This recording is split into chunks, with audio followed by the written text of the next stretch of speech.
Hello, everybody. My name is Daniel. I work at City Network. I'm the vice president of our business unit we call Compliant Cloud. Regulatory aspects, regulatory questions is everything I work with every day. GDPR, though, hits everybody. So first and foremost, massive penalties, legacy system in bundles. Everybody's going to start chasing you. Everybody's still excited about this law? All right. I'm here to tell you that you should be. Because if almost every time when you read about it, you hear about it, it's always the negative spin of GDPR. Let's look at the bright side of it. It's actually good. First and foremost, we're going to take control of our data ownership, which is good from a personal perspective. I'm going to get a little bit more control over where my data is stored, who controls it, who sees it, who does what with it. It's actually a good thing. The penalties are heavy and massive, yes, but they are competitive to the rest of the world. We've been a little bit spoiled in Europe, to be honest with you, especially in Sweden. The old personuppgiftslagen was quite pathetic in terms of penalties, quite honestly. It was so low that you almost took a business risk that if we do something wrong, we're going to take the fine and we're probably going to be good. So the whole aspect of this massive, everything is going to be super expensive and so on, is more of an adaptation to the rest of the world. The US is even worse. Japan and Asia is even worse. So we're just getting along there. So essentially what it does as well, it puts the light on the fact that we as providers, you as company who holds PII data, now actually has to take responsibility for your actions, which is not a bad thing. It's actually a good thing. So the question came up, or the reasoning came up, that GDPR will stop innovation. No, it won't.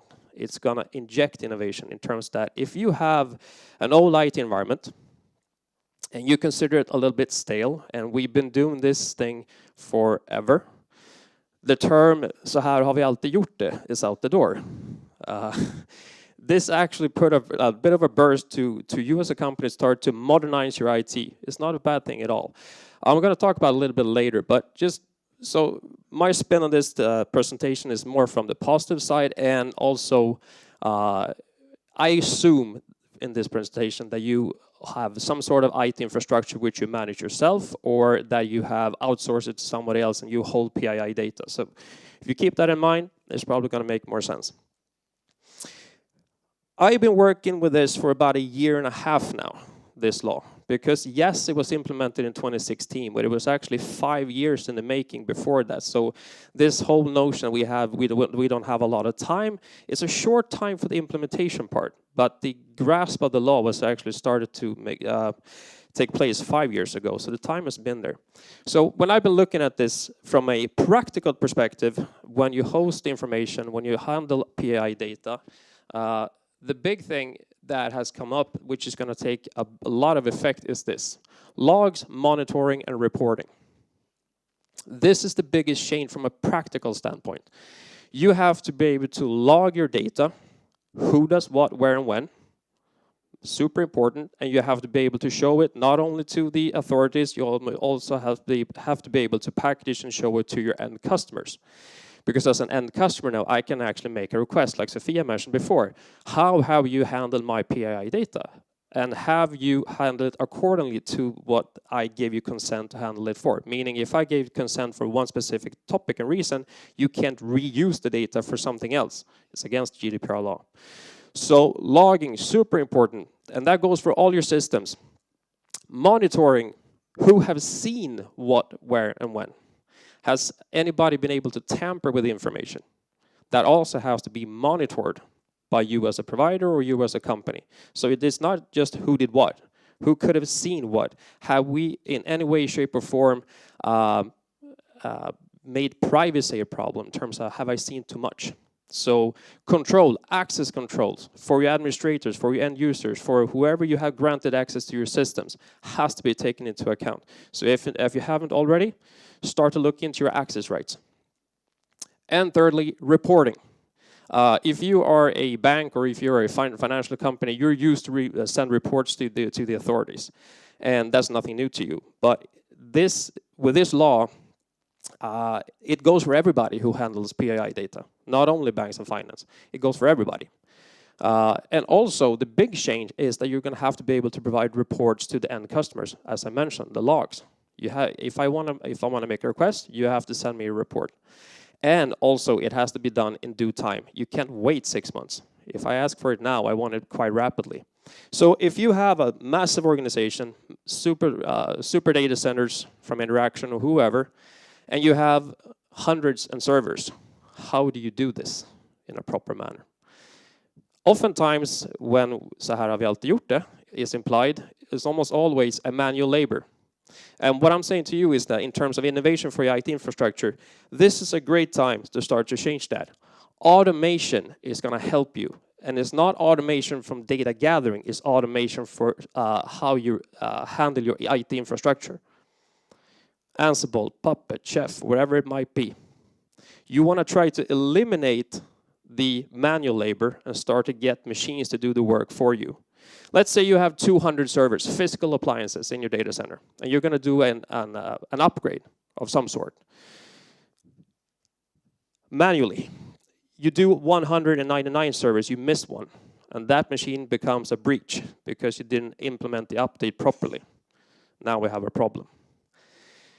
It also implies that you have to have a lot of staff to do the work, and it also applies that someone has to check that the application and the update has actually been done properly. With automation tools, you can get a good night's sleep knowing that your systems have been updated on a regular basis.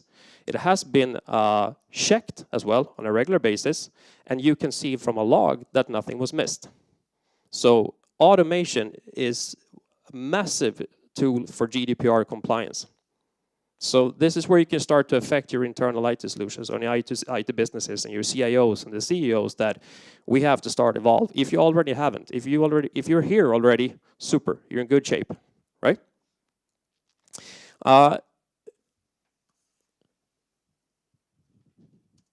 There's also a big no-no in terms from a practical standpoint. No system hardware can go end of life, according to GDPR. And end of life means that there is no vulnerability management applied to the system. It doesn't mean unsupported. It means no vulnerability management. So if you have old, come back to legacy systems, we all know they're there, right? I bet we can find some NT4s around Sweden somewhere. Still in production, kicking around, unsupported, no vulnerability management. That's the big no-no in terms of GDPR and how you see it. Also because of the risk. So if you want to apply a new system, add a new service, whatever it might be, the biggest thing you need to look for is vulnerability management. Can we find a report of, has someone actually checked the code, checked the application? Is a third party actually looking at the system that you're trying to implement? The reason being also is that when you do have a breach, and it might be in the middle of the night or during the weekends, you have to be able to be there as well in terms of you as a staff have to start to think about 24/7 surveillance of your systems. Because if you have a breach on a Saturday night and you don't work then, the authorities don't care. You need to report it. So no systems end of life. Have a security incident management team ready to take action when needed, and start to look at all the old systems and start to actually make some sort of evaluation. Should we really keep this or should we move on? Now, if you are a company that does not run IT infrastructure or application management as your core business, then cloud services could be a great tool to help you out with GDPR compliance as well for the specific areas that you might not want to carry yourself. Or as Patrick mentioned before, you might not want to run the data center yourself because it's A, very expensive, and B, you have to make it compliant as well. So this could be a great tool for you to start to GDPR adapt your company as well. Start to look at hybrid solutions. Maybe start to look at the specific systems that we don't actually want to own ourselves. We just want to be a user of it, because the whole ownership is a good thing if you have the muscles to manage it and muster it. But it can be a strain on your organization if it's just there because it's always been there, right? So in terms of cloud services, I mean, it can go everywhere from infrastructure in terms of you want to have multiple data centers around the world, right? So you don't have to build them yourselves. You want to have standardized APIs because you want to be able to shift between data centers. as I always say, one provider can always go down with 2 data centers. If 2 providers go down at the same time, the world has a problem, right? So maybe you want to have a multi-cloud type of thinking in terms of infrastructure between 2 providers. Maybe you want to be on the platform level or the application level. It doesn't matter. The whole thing with this is, as us as cloud providers, we don't have a choice. We have to be GDPR compliant. So if there's specific areas within your industry that you feel that this is just not for us, then a good way to modernize your IT and get a step ahead of your competitors is start to apply cloud services to it. So Sophia mentioned it before. If we still want to keep our systems, if we still want to run our own IT infrastructure, where do we begin with the whole GDPR analysis business? Well, you do the gap analysis. And you try to find your biggest risks. A lot of times the question we get, where do we start? And do we start just head in everything? No. Because the whole notion of GDPR is not to be 100% compliant day one. It is, you have to, as mentioned before, you have to have a strategic plan how to become compliant. And the biggest risks has to be assessed, and you have to start with them. So if you have application A, B, and C, and you do it by these 2 norms, probability and severity. Probability is the fact how probable is that this application system platform is going to become a problem for us. And if it does, how severe is it? And to Sophia's point earlier with the fines, it could be very severe. So you start with a system that is in your pipe in terms of where to begin. Also, when you've done this gap analysis, I want to give you 3 advice as well. Because the biggest thing with GDPR is how much do it cost to get applied? I get the question a lot. So how much does this cost? I have no idea. It's anywhere between $1,000 and $1 million. Depends. It can be more. It could be less. The biggest cost I will guarantee you that will be applied is administration. The administrative cost of your system is going to grow. Because, as I mentioned before, monitoring, logging, reporting, that's going to be one portion of it. The whole we're going to have to make a gap analysis thing is not going to be cheap. Someone's going to have to do it. So it's going to be an administrative cost. So when you have done your gap analysis and you find your weakness in your company, ask yourself this: should we rebuild it? Should we change it? Or should we drop it? And this comes back to risk in terms of cost. Because the cost of rebuilding a system can be even more expensive than changing it to a different one, or it could be even worse that we just can't keep it because the cost of keeping it is going to be way too big.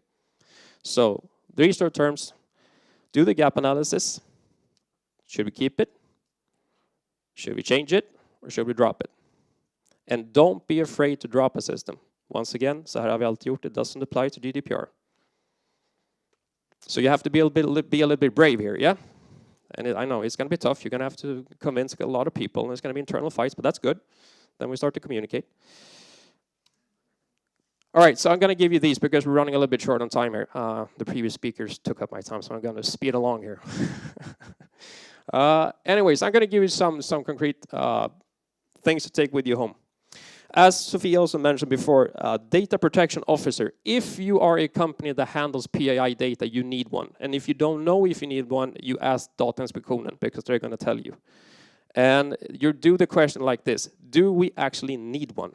And then you ask what you do. Then you explain what you do, and they're going to give the answer. Don't say should we have one, because they're going to say yes every time. Yes, do we actually need one? And if you do, if you are an IT manager, if you work within IT as an administrator, whoever it is, become best friend with your data protection officer right at once. 2 reasons why. From an employee perspective, that's the person who's going to protect me from doing something wrong, because this law applies to me as staff as well. It's not only management in the top tier. We can't protect ourselves from GDPR. If I know that I'm doing something wrong within a system, it's much a part of the problem as the CEO or whoever. So the DPO is there to advise you. So become best friend with that person right away. And if I am the IT manager, CIO, whoever, this guy is going to be golden, because he's going to have so much leverage towards the management and the board of the company. So if you want to force change, assign a DPO, become best friends with that person, and go hand in hand and make sure you change the world, right? So it's not all bad, right? GDPR is a good thing, yes? Always use system and application document vulnerability management. Super important. Support is not as important as vulnerability management. Keep that in mind. So if you have unsupported systems, it's a bad thing. If you have systems with no vulnerability management, it's a horrible thing. And also think about the entire information chain. And this gets a lot of companies when we talk to them as well. Everybody focuses on the databases, on the applications, on the end users' PCs, phones, whatever it is. However, if I go to a company today and I start to look at the office LANs at the companies, how many here has an encrypted office LAN? You don't have to answer that, but think about it. I know for a fact there's not a lot of us. We use VPN when we sit at home oftentimes, yes? Or we have some sort of secure connection when we use our smartphones or whatever it might be, because we want to protect ourselves from the outer world. If all I have to do is just go into your office and I'm in, well, okay, so then we have a security breach there as well. Take that into accountability. Office LAN, super important. And also, if you run a data center, if you have some type of infrastructure as well, cross-connect rooms goes for this, it applies the same thing. You know where you put the cable, actually get the network access, right? Cross-connect rooms. They have to be monitored and checked as well, just as important as your systems. Because if I can grant access to your cross-connect room, once again, I'm in. And you have to be able to prove a log, who did what, where, and when, correct? Goes for that type of appliance as well, yes? And to make this as simple as possible initially and not scare everybody away and from not having everybody to stop working, start small. Find your biggest risks and start to work with your biggest risk initially. If you go from there, you should be on the right path. And I cannot stress enough how important it is that you start now. You should have started yesterday, a couple of months ago, but now, don't wait. And if anybody at your office says we should wait with this, try to convince them otherwise, yes? Okay, so since we are running a little bit short on time, I'm not sure we're going to take questions now. We could if you want to, otherwise we have the panel later, yes? Okay, so very good. With that, I thank you for your attention.